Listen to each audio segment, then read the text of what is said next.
What's the biggest misconception that you find people have about restorative practice?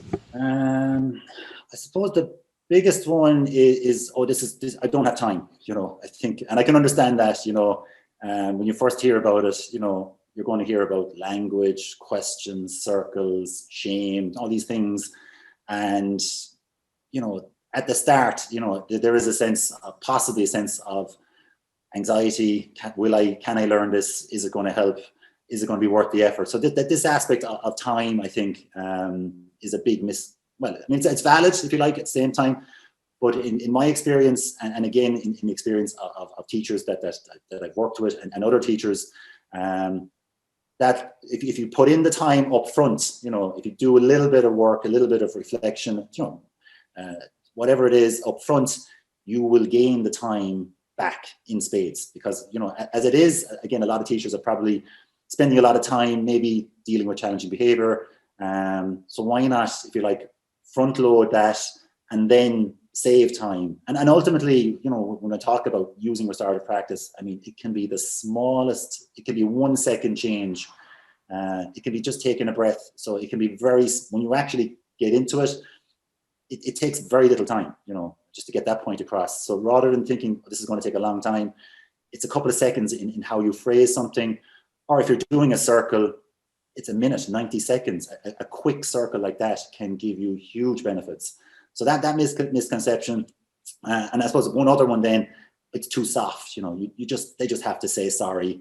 And if you're not in it, if you're looking from the outside, okay, this kid just said sorry to that kid, and that might look soft, but if you're in it, if you're the kid who's answering the questions, what did you do?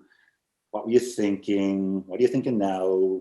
What could you have done differently? Who was affected? What needs to happen next? If you're answering those questions, that is not easy. People would nearly prefer to get a little slap on the wrist or whatever it is than answer those questions. So that idea that it's too easy, it's too soft, that takes a bit of time to dispel, if you like.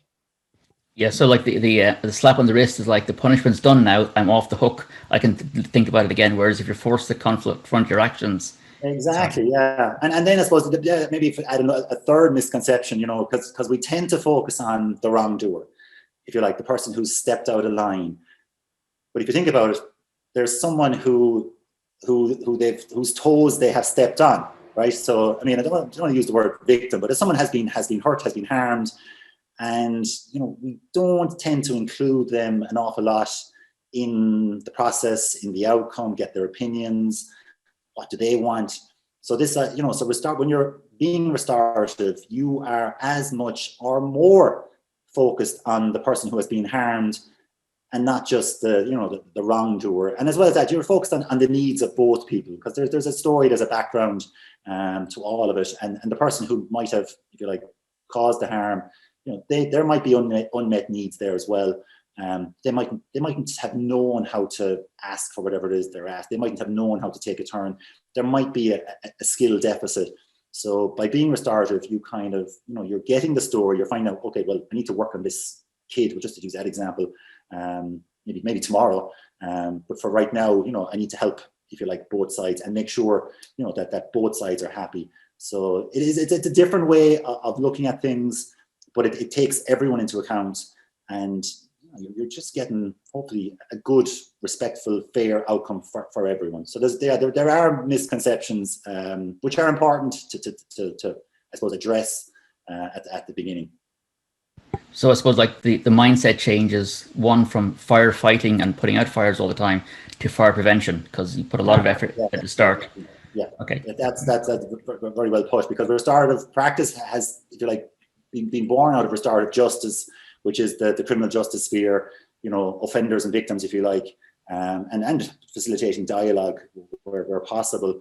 And those ideas, if you like, have come into the school system.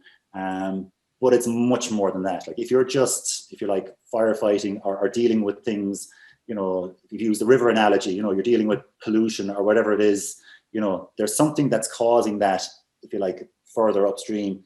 And why not investigate that? Why not build the relationships? Why not build the skills, build the emotional vocabulary, emotional intelligence, and put the effort in there, rather than putting all the effort in when things go wrong. Because if you're just firefighting, that's a whole heap of stress, that's a whole heap of pressure. That causes burnout and staff leaving, whatever it is. So, it is work, but I prefer to be putting the work in upstream, if you like, and being proactive than just reactive.